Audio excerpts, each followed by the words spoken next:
The former site of Suffolk Downs presents a rare opportunity for housing and economic growth on the border of East Boston and Revere. But the site, acquired for development by HYM Investment Group, comes with challenges in surrounding areas of East Boston, from a tight market to congested roads and transit lines and rising sea levels. To tell us about the development plan and how it's been evolving is HYM's founding partner and managing director, Tom O'Brien. Thank you very much for being with us, Tom. Thanks, Chris. Good to be with you. So I want to go back to the beginning of your engagement with this site here, because so much has changed even since then. I mean, what did you see as the potential here? So it's a big empty site today. It's 161 acres. And frankly, we saw it as a site that's directly connected to the rest of the MBTA system by the Blue Line. That's the first and most important thing.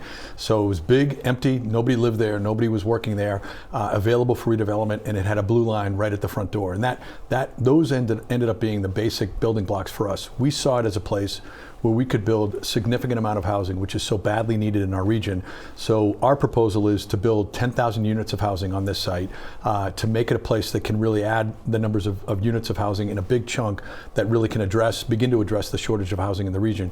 We're going to do that, though, as well, by trying to create a place that is available for everyone. So the basic building block of that is to make sure that there's an open space system that works very, very well. So we've dedicated 25% of the site, or 40 acres in total, to an open space system that is open and available to everyone. We want it to be a place that is welcoming to all of Boston. Well, one thing that's in common with a lot of developments that are much smaller than this is that there's some capacity to essentially subsidize affordability, whether within the site or beyond it. What do you say about this site? I know that the property values here, they're not going to be as stratospheric as Fan Pier. So what's the fare?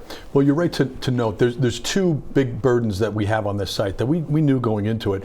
The first is, from a market perspective, this is not sort of in the prime areas of where the market has produced such stratospheric pricing. This is a part of East Boston that's kind of on the other side and away from the waterfront, and about 40% of the site is located in the city of Revere, which is a great city, but yet doesn't have the experience yet for commercial development and the kinds of apartments and condominiums that would typically be built in this sort of a project. And so you're right, in this part of the market, this is a place where the revenue isn't as high as other places, so it's hard to balance that against the costs.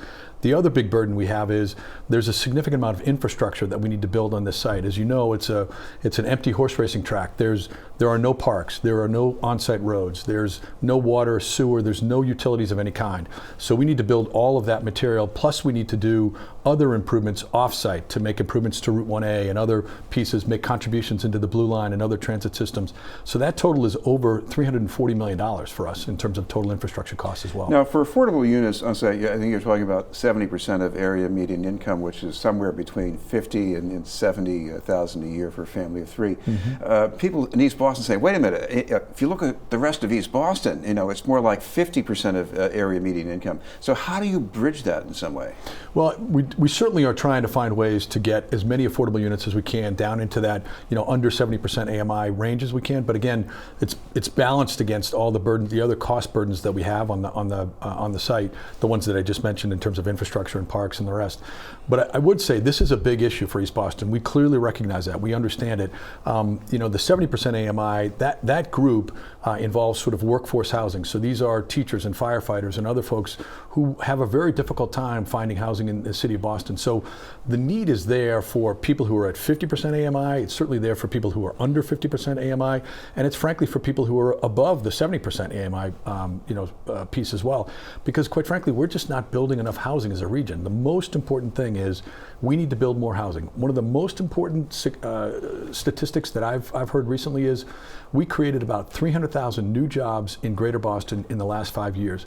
Yet during that period of time, we only built about 110,000 new units of housing. That's not enough. We need to build housing of all types at all levels of affordability. As you know, East Boston is overwhelmed with traffic congestion right now. You're adding all these units. I know you're going to have a lot of people on the T and on bikes, but how has your thinking evolved about how to minimize the damage from that? Well, the first and most important thing is we're right on the Blue Line. In fact, we have 2 stops on the Blue Line. So we're on Beachmont and then Suffolk Downs. The blue line is a line that has capacity among all the different lines. For people who ride the red line or ride the green line or ride the orange line every day, the blue line is a line that has capacity. There are 12 trains that run every morning, and there's another 2 extra trains that are held kind of in reserve to be able to run when needed. So there's ample capacity on the blue line today. That's the first and most important thing. Second piece for us is to make sure that we encourage people to actually use the blue line. So we've oriented the entire design of the development to make the blue line our front door. That's where we want people to go in terms of their commuting back and forth.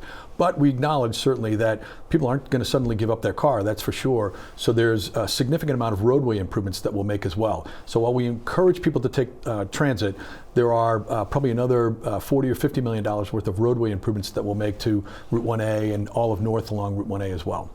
This is BNN News. We're talking about development plans for Suffolk Downs with Tom O'Brien from HYM Investment Group.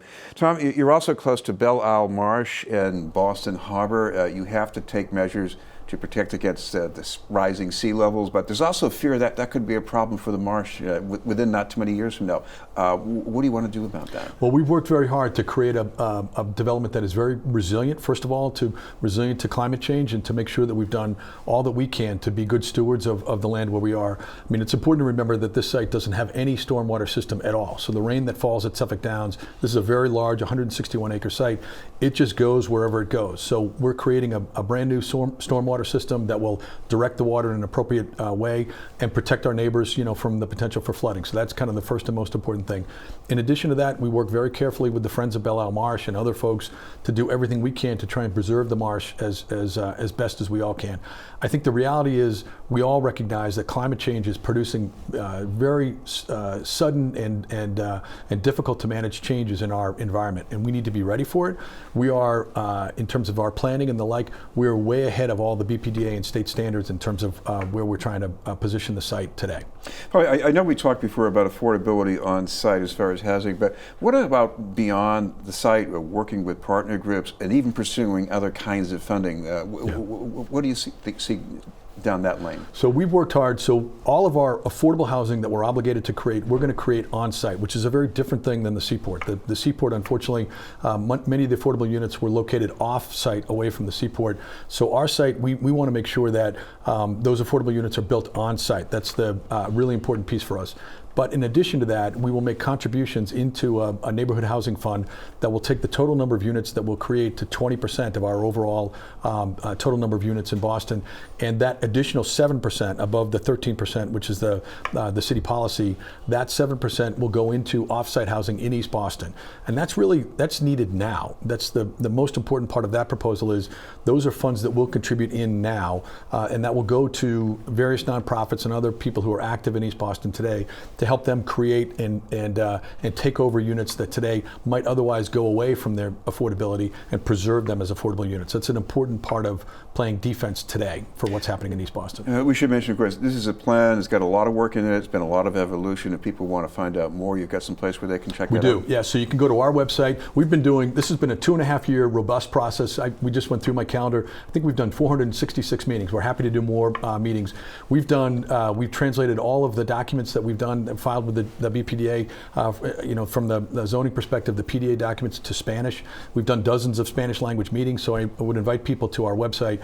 So we're at the HYM Investment Group, so it's HYM Investments. Go to our website, then a link to the Suffolk Downs website.